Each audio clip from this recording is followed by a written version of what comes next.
Hello and welcome to Planetary Overload. My name is AJ Heyer. And I'm Cole Hughes. This is a bi-weekly podcast where we introduce to you new hobbies. Think of us like a starting point or it's a tutorial of where to start.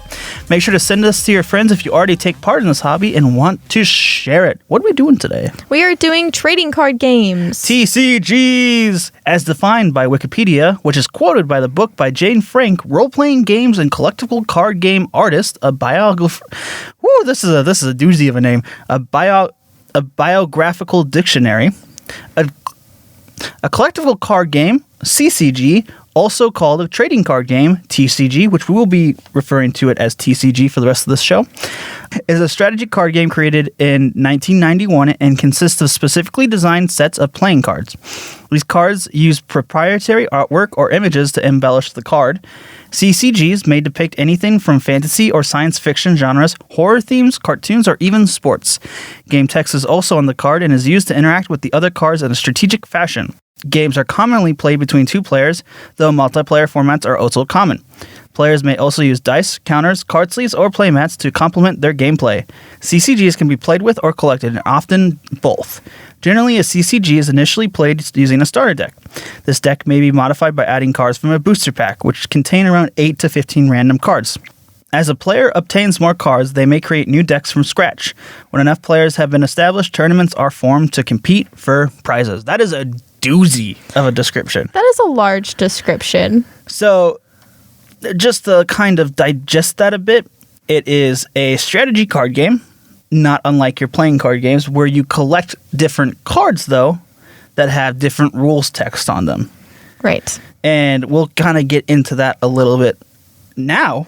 I was going to say later, but now each TCG follows a fundamental set of rules, which is further manipulated by the text on the card. So to digest that a little bit more, it is a form of collectible cards that have rules that is then manipulated by the cards themselves. Right. And each set of cards or card game that you have will have a different way to play it. And for the most part, it generally follows this same set of phases, but they can change depending on that. And we would explain the phases, but that kind of gets out of the scope of the show, and it's really complicated sometimes.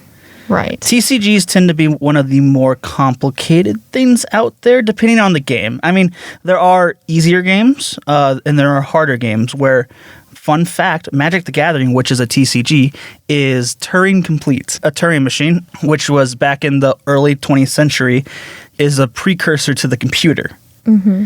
So what a Turing machine could do is it could, on a tape, could change a variable. So there are enough cards in Magic the Gathering that you can change variables and almost do math using Magic the Gathering. That's incredible. And I'm dead serious. There is a video on YouTube that you can search. Just search up Magic the Gathering is Turing complete, and it is a wonderful science experiment. So if you're bored and you really want to learn something new today, there's your fun fact of the day. So tell us a little bit more about TCGs. This is a very wide-ranging hobby. Much like RPGs, there are so very many trading card games, collectible card games. Like we mentioned before, it's really focused on fantasy and some science fiction, horror themes, cartoons. I know a lot of our more popular trading card games like Pokemon and Yu-Gi-Oh! Actually have cartoons associated with them. Right. There's a lot of like emphasis on franchise card games. Yes. So like Magic the Gathering was based off of Dungeons and Dragons. Pokemon card games were based off of the Pokemon games at the time, including the anime. And then Yu-Gi-Oh! The anime was based off of the card game. Mm-hmm. So, fun fact, the Yu-Gi-Oh! Anime totally breaks all the rules of the card game. Does it really? Yeah. Oh, and another really popular current TCG is Dragon Ball, which is a very Japanese form of TCG. Yeah, I didn't actually know until we started researching that Dragon Ball is now a trading card game. Yeah. It's very popular It's one of the bigger ones right now. Trading card games have these like 3 pillars of trading card games, which is Magic the Gathering, Pokemon, Yu-Gi-Oh. And then there's ones that kind of flow and then disappear throughout time. Right. Obviously, if you're looking to get into this, there will be some card games that come in and might stick. You never know. But the ones that have stood the test of time right now are Magic the Gathering, Pokemon, and Yu-Gi-Oh. And they obviously change in popularity over time, but they're all based off the same ideas. So Right. there's also online games. Hearthstone, Magic the Gathering Arena, Gwent, Artifact, and then Legends of Runeterra is a new online based off of a popular game, League of Legends. Next up, we're going to move over to our Supernova facts. Facts. I'm going to let Cole take over for this. Regular card games have been around for a very long time. Playing card games were invented by the Chinese before 1000 AD. Wow. And they reached Europe around 1360, not directly from China, but from The Mameluke. Mameluke. Empire of Egypt. I don't know what that is. We got this from The Guardian. Okay, all right. And some of the first collectible card games were actually based around baseball. And at first, it really began just as collecting the players of the game. Right. There was no I put down my Babe Ruth against Right. your. It wasn't this huge thing where there was any sort of strategy to the game. It was really basically having, okay, I have all of these guys and they're my team. Who do you have on your team? And then There was no rules. You didn't face them. It was just like a collecting thing. right, it was just collecting my player has more runs than you or something like that. Mine's more rare. Mine Right. has a misprint. Very big thing in the trading card community, or not a big thing, but a large sector of the people will collect misprints. Right, and that's where your collecting gets a bit more expensive is Oh when my you get to gosh. those rarities. Different rare things. I think there are definitely 2 types of people who go into collecting, specifically collecting card games, is the people who want to play it and the people who just want to have that known that they have a super rare card. Yeah, to break the ice, me and Cole are very avid card game players. As a fact, we will not have an interview today. We are the interview because we are the experts. Woot woot! But as I was saying, at our LGS, our local game store, which we'll be talking more about later on when we talk about where to do this, I know some people who just come in, they buy cards, they fill up their decks, their binders, and they say, "Well, I'm done here." That's all they wanted. I don't think I could do that. I am personally one of those game players. I just really like the competition aspect of it and getting those new cards and getting to know those cards in your new deck. Right. It's really fun to There's me. something about it that's just not only the look and then suddenly, it's powerful too. Yes. And whenever you draw one or you see your hand, you're like, yes, this card will get me somewhere. I mean, yeah, it is ridiculously fun. I personally play Magic the Gathering. I know you play Pokemon. Mm-hmm. So we kind of have a little bit of a duality there. We're missing a Yu-Gi-Oh player. Yeah, I'm sorry, one of Yu-Gi-Oh. those. Sorry. But I have dabbled in a little bit of the online card gaming atmosphere, so that's fun too. Now back to the sort of the roots of trading card games. A definition from Board Game Geek, which is one of the first ever baseball card games. It was never published, but I'll let Cole talk about that a little bit more. The baseball card game, designed by Allegheny Card Company, is an unpublished prototype box card game. The prototype contained 112 cards featuring 104 players with an additional 8 team ball counter cards. There is exactly one original copy of this game discovered in the 1980s, and it has since had the cards auctioned separately by Lou Lipsett in April of 2000. There seemed to have been a set of rules found with the prototype, but what became of them after the components were split up is unknown. The game was registered on April 5th, 1904, but it was never published. So potentially one of the first ever trading card games, just never published. Because it seems like they had a rule set, potentially. Yeah, it does seem that way. I think that's interesting in the reflection of how trading cards are nowadays, trading card games specifically, is because there are some that hit and then some that completely miss. Hey, better. Yeah. So we kind of move from this ancient times to the early 19th century to the early 20th century to the 1990s, where before this time, RPGs were kind of been sweeping that geeky subculture market. Oh yeah, RPGs started to really build what I feel like all the hidden nerds were really looking for, was a place to really get a community going and just use your imagination. And I think trading cards games kind of leaped off of RPGs. Right. So Richard Garfield, which you might recognize this name, is one of the biggest names in modern board gaming and card gaming, was attempting to design a game called Robo Rally. When pitching this to the Wizards of the Coast, they told him that they didn't have the money to develop it and that he would need to make the game. He would need to make a game to raise funds for this game. He then created, in a college chemistry lab, the first ever TCG, Magic. And when I say first ever TCG, I mean the first ever published trading card game. Wow. Wow. It sold. Like, it was hard to find any alpha or beta sets. They would fly off of the shelves. You could almost say it was a home run.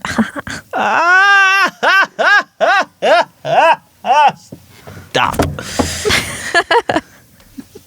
I have to. I have to be the one that makes those jokes. Oh my gosh. But you could actually find some of the pictures of the original cards. They would physically write out, like, with pencil and paper and made little squares and would play the game with them. Which Interesting. They still do that to this date. Where when they're designing new cards, they have like templates, but they write them out in pen and paper, and then they play with them with the game designers, and they're like, that's a bit too strong, or what is this? This is bad. Get it out of here. Soon after this TCG made it and was published and grew, a huge wave of TCGs hit the market.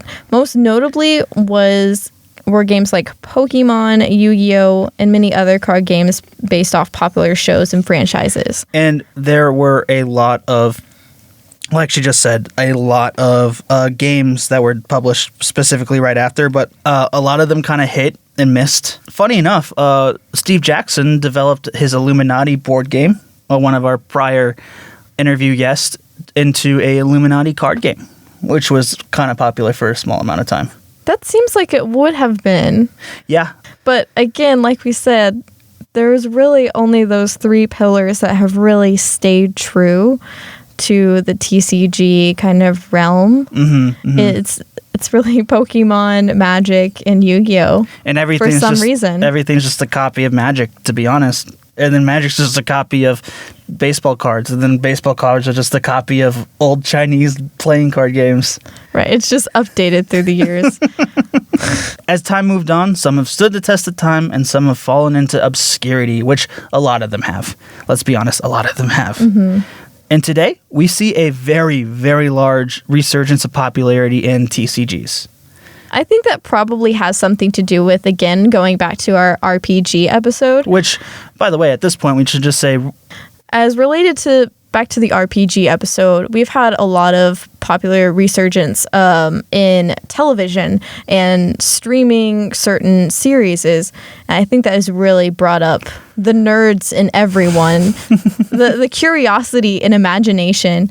So it's not surprising that TCGs have started to come back. It's not surprising, especially when you take into account the popularity of video game TCGs, which are also called ECGs, electronic card games, especially stuff like Hearthstone, which is very popular with streaming, which I think we can't downplay that the resurgence in this hobby in particular is from streaming, I would say. I mean, even paper card Magic still gets hundreds of thousands of views on Twitch when they do their really big player tours, which is just professional card play. Yes, you can professionally play these games. Oh man, that would be something, wouldn't it? That's so stupid. Why can't I have that as a job? You only think it's stupid because you ain't being paid for it. And then I'd say it's amazing, but what can I do? I can just keep making my commander decks and hoping that one day it becomes a viable job. It's not going to happen, is it, audience? Yeah. Oh, no. Probably going to be a miss. Well, that's okay because TCGs sell randomized packs of cards, mostly known as a pack or booster packs. These typically, as I think this was mentioned before in the explanation of what a TCG was, but you buy these packs and they have 8 to 15 cards in them and they're randomized. So that's where you get your rarities of like common, uncommon, rare, super rare, and then all the Japanese ones are just like SS rare. And then or if you're looking at Pokemon, like evolved rare. Yes. Or they're all just different varieties of the word rare. So funny enough, some are more rare than others. This is very true. How it used to be back in the day was a rare was what it was, rare. It was like there's common cards and then there was rare cards. But as we kind of had this, I'm going to use a term called power creep. Okay. We try to make things feel more rare. So yes, it's a marketing tactic, I would definitely say. Yeah, the marketing tactic has changed. But that's the idea of when you open these packs, you have rare cards and common cards. So can you tell us about the different ways that you can play any TCG? All right, so there are... All right, and like was said before, there are many different ways to play. Just to list a few, there's draft, which you receive multiple packs of cards and you create your own deck from there. And then there's already constructed, which of course is what I just said, is pre-made or pre-constructed decks that you can play with automatically. And then there's historic, where every card is usable. And then standard, where there's only the newer cards are available to be used. Right. And within that, you're going to have different TCGs. We'll call them different things, but it will be a kind of a development of that. Because they have to keep selling cards. Right. So they have sets that build on stuff, and then they have historic or whatever you want to call it in your TCG where every card is playable. The thing about TCGs is that you can have you can play your cards in the formats that are older, and then you can play what is mostly called standard sets, which are what is the newest set plus back a few, and then the older cards. Like every time a new set comes out, your oldest set kind of rotates out. So it keeps trucking along, which it can make it kind of expensive to keep up with the newest stuff. But if you keep playing with your old cards, they're still going to be. The term is legal, which just means they're able to be played in a competitive format. It can be kind of expensive to keep up with standard cards. Yes. Because they're constantly rotating and you need to constantly be buying new cards. Right, and that can be a little bit costly. Yes. Which we'll talk more about in our rocket fuel section, but go continue. Some cards do get banned specifically because they're too strong, or they... Like, these would make these cards illegal in competitive format. And I keep on saying this word competitive. What that basically means, if you were to go to a tournament at your LGS, you're going to go to a bigger tournament with other people, you need to follow the legalese of the TCG. If you have a group of friends that they're completely fine with you playing that banned card, then all right. Yeah. It is what it is. But in a competitive setting, like you said before, when you go to a game store, they're going to have all these rules set out for you. Or, you can just kind of talk other people into saying, I'm going to play with my banned cards, but then they'll play with their banned cards, and then it's a fun trip. That's where it gets really hard, because usually those cards are banned for a reason. So we're kind of moving into our notes section. Now we're going to move into our notes section. So my thoughts on cards. I love cards. The smell of the They're ink. so much fun. The excitement of opening a new pack. The excitement of delving into a new deck that you've just you've calculated into the... It makes you feel like an anime character. It does. I mean, you're sitting there and you're like, yes, I have this strategic plan going on and I will beat you. Yes. You have the anime fist going on like, yes. Or strategically pushes up glasses. Oh, right. There's just a certain kind of joy in not only playing but collecting as well. I feel every card that I have seen in every TCG has, I mean, some more than others, and it can be aesthetic, so that's subjective, but Right. beautifully crafted art. Oh, definitely. I think in the gaming world specifically, there's just so much imagination and creativity, and getting new cards is so exciting because you never know what's going to be in there, for one, or if you get one of those randomized packs. And Do you want a steampunk dragon? I know I want a steampunk dragon. Heck His yeah. name is Niv Mizzet from Magic the Gathering. but you wouldn't know, and you would open it and there it is, and it's beautiful and crazy at the same time. There's so much creativity and then so much greed depending on some of the companies and the way that they run it sometimes. Yes. That is one of the drawbacks, I would say, within TCGs, is you'll kind of get this feeling of, I feel like they're just going after my money right now and not for like the joy of it. Right. I'd say for people getting into this hobby, it is a lot about joy, and the enjoyment of either playing the game or just seeing the new artwork. But it can be a drawback if you're a little bit more corporate conscious, I guess I would say. Yeah, because if you're looking at like, fun thing about TCGs too, which I want to get into when we talk about money, but there is whole secondary markets devoted to this. Mm-hmm. So we're talking about, you obviously when you get a card, you can sell it back. Right. So there's like people who literally spend their time flipping Magic cards like it's real estate. That's a little crazy to me. Yeah, it is a bit like, these cards have worth to people. They do. Which is... It has a lot to do with rarity and also, what word am I looking for? Sentimental value. Sentimental value and power level too. Mm-hmm. Power level is a term that's used for how strong a card is. So if a card is very strong and does something... How much their attacks are worth. Their attacks are worth, what they do, like their effects, or it's generally an effect or something like that, where like I'm going to pull up on the computer. Speaking of prices, one of the most powerful cards in Magic and one of the most nostalgic cards is called the Black Lotus. Yes, much like the car, the Black Lotus. It is literally a lotus that is black, and its effect is crazy. But to get you an idea of the cost of this card, the last one sold on eBay, and I have it right in front of me, $166,100. That's an insane amount of money. That is ridiculous amount of money. I mean, all this to say, it's really important to people. It's true. So, and when it comes to prices like that, it comes down to these two companies that grade cards. And by grading, they go in and they say, oh, this is too scuffed, like the back, the art is faded, it got printed wrong, or they kind of look at all that stuff and they give it a grade 1 out of 10.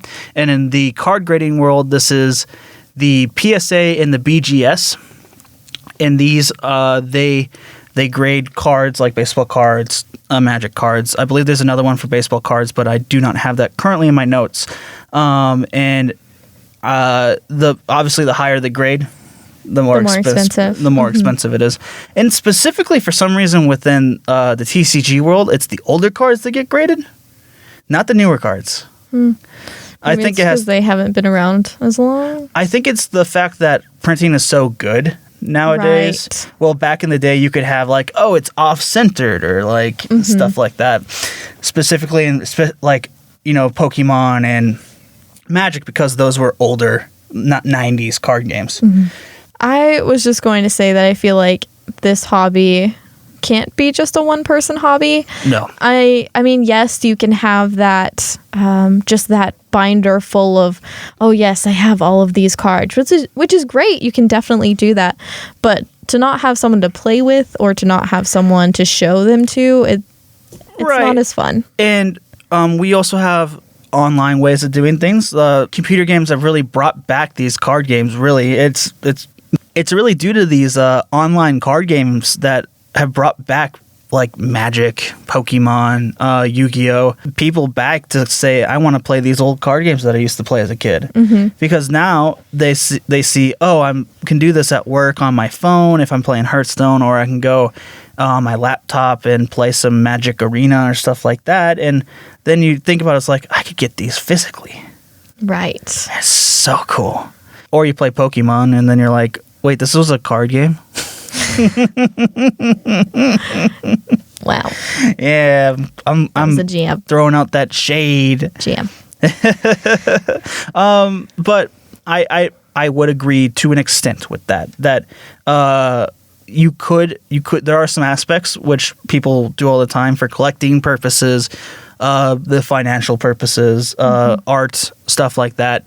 But I mean, if you like playing games, if you like imagination and thinking that you're a wizard throwing lightning, or you're someone throwing out a mythical creature from a weird ball, or you're summoning demons from the deep. I'm sure that's the plot of Yu-Gi-Oh!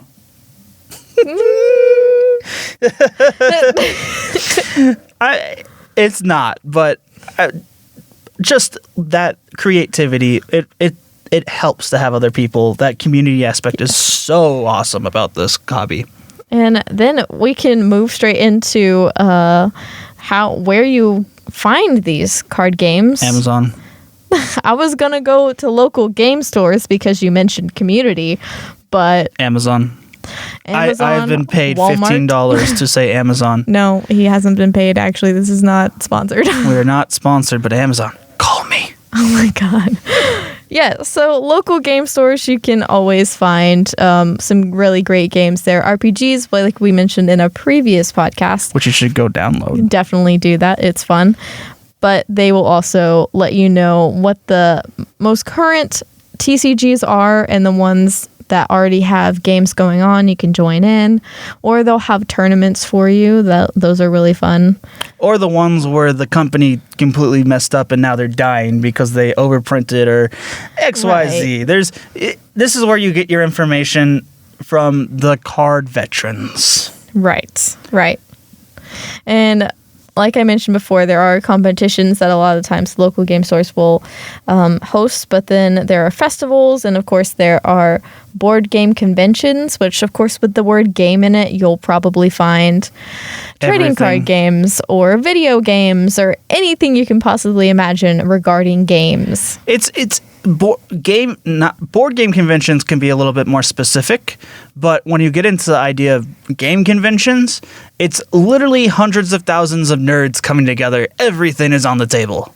Oh yeah, and of course all of the businesses that are trying to market to those individuals as well. Oh yeah. That's where you get all your free goodie bag stuff. Oh, the free goodies bag stuff is so good. Deck boxes, promotional art, get your signed by your favorite artist. Oh, yes. Oh, it's so good. The festivals, the competitions, and the conventions are all different. They typically kind of feature the same ideas. Get cool card promos, play in competition, win cool prizes, trade cards with others, meet artists and game designers, get new information on releases. Done. Yes. We've talked about conventions so much. we have. It's, to be honest, it's just a group of people coming together about what they like. Right? And then the people who are selling it to them being like, new stuff, and then they all cheer. Yes. Insert cheering effect, AJ. Please do it. Yes. This is getting awkward. Oh, there it is. Yay. There are also online games and online sellers. There are free online games like Hearthstone, we mentioned before. Arena, is that Magic the Gathering Arena? Magic, the Gathering, the Arena. And yes, it is free. You can technically free to play it. So that's cool. So you can buy stuff, but it's like it's almost like those free to play, like much better design, but free to play phone games where it's like, oh, I could get all the cards, but it's going to take me like 5 months of just playing every day. Right. And of course, we got apps like other online games would be Hearthstone, Legends of Runeterra, which just released its beta, and it's been very popular. So make sure to check out that, and lots of other more popular ones. Oh yeah, I mean, and I know Steam, which is a popular gaming site thing, has its own trading card thing within it. It's called Artifact, and it's awful. That's a subjective thing. I probably shouldn't be sharing my opinion in this, but it's awful. And there was a Elder Scrolls version online game, which is now discontinued. You could technically still go and play it, but they have discontinued development, which means they won't be. And this kind of goes into the whole thing of, like I said, these newer TCGs, ECGs, CCGs, whatever you like to call them, they will come and go like the tide. Some might stick, and they might become another pillar that becomes another history like check in Wikipedia. But yeah, for now, it's mostly going to be in physical, Magic the Gathering, Yu-Gi-Oh!, Pokemon, and then right now online, Hearthstone, Magic the Gathering Arena.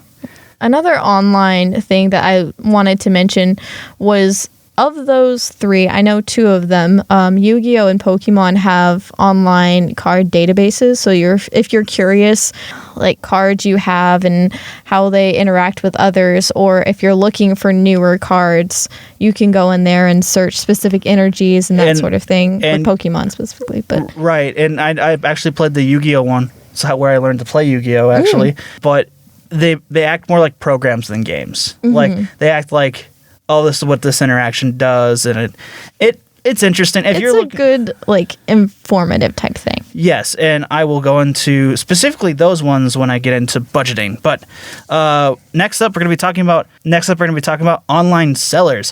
Where can I buy cards online? Amazon.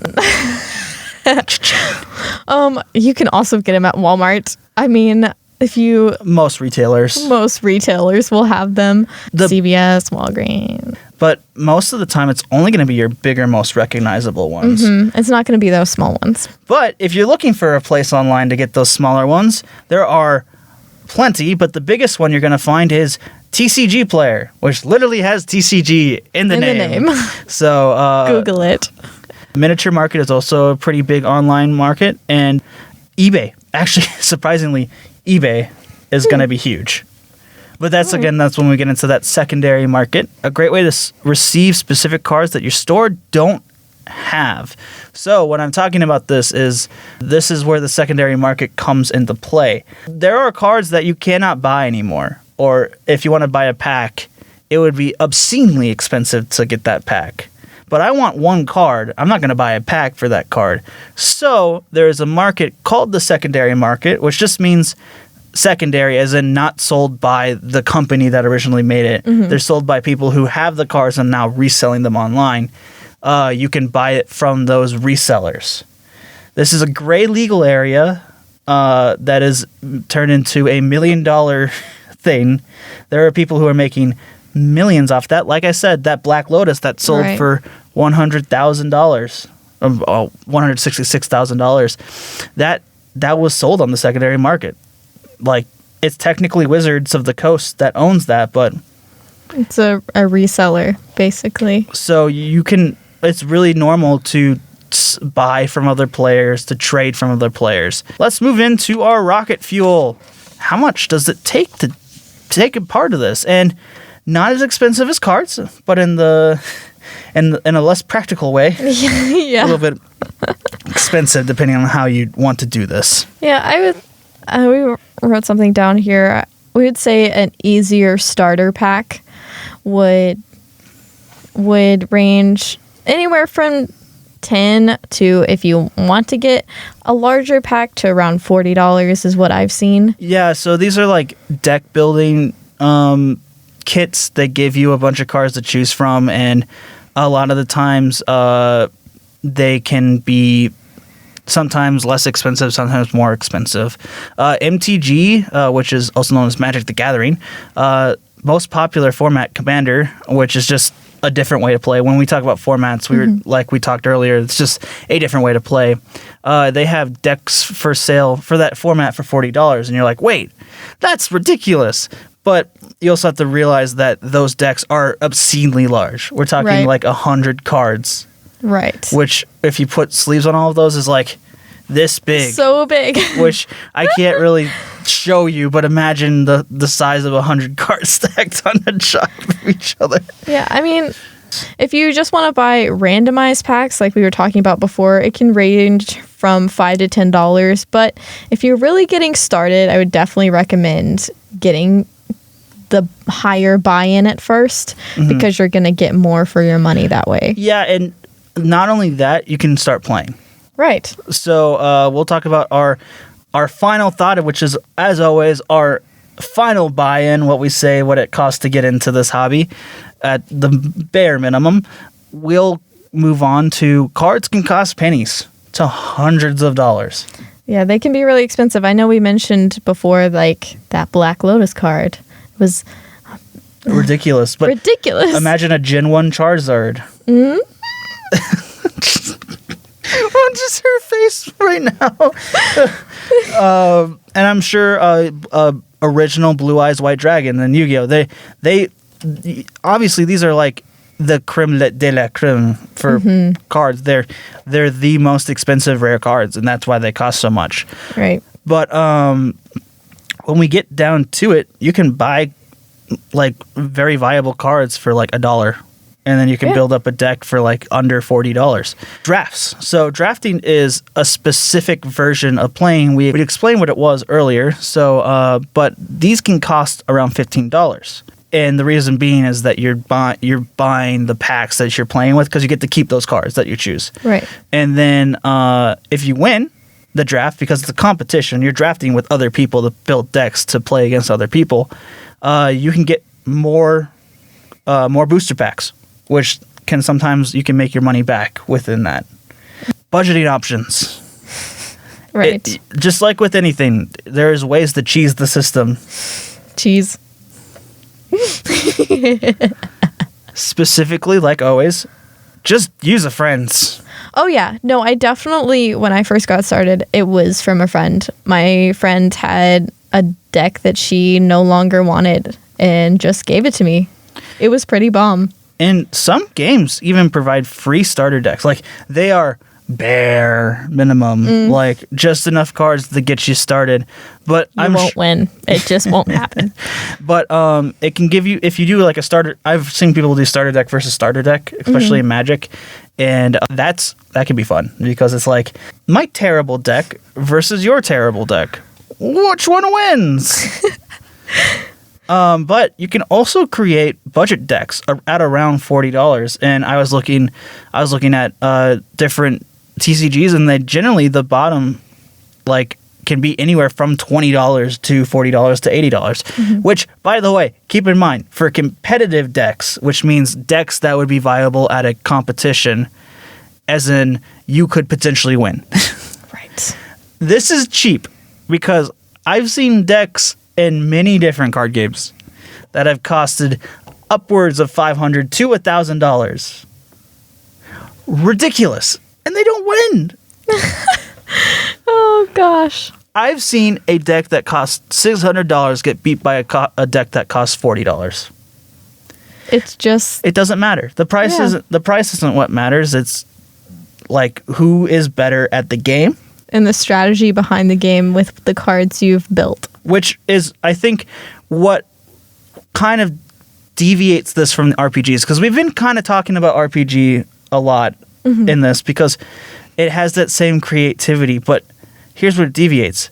In this, it's about the strategy. Right. You really have to have a mind for it, or learn the mind for what you should be doing, what card you should play now versus when you should hold it back and save it for later. And then sometimes your card game could just potentially be a computer. Yep. So, to finish off our final thoughts, our initial buy-in for TCGs is $20 for a starter deck, $40 depending on the TCG you're in. And my final thought would be just play like a lot of these things. Just figure out what your friends are doing. Oh, yeah, totally. And if you don't have any friends playing, go to an online community or go to a local game store. Yeah, I can't stress enough, support your local game store. It is where you'll be able to find the community to get friends, for one. You can do it. I believe in you, you introverted butterfly. Come out of your cocoon. Go to an LGS and find some people to play with. So, any closing thoughts? Just enjoy it, truly. I mean, that's what hobbies are really about, is learning new things and enjoying them. And this is a hobby that can be of great joy in your life. And we'll call that episode a home run. Oh my God, he did it. I did it. He did it. Bye-bye.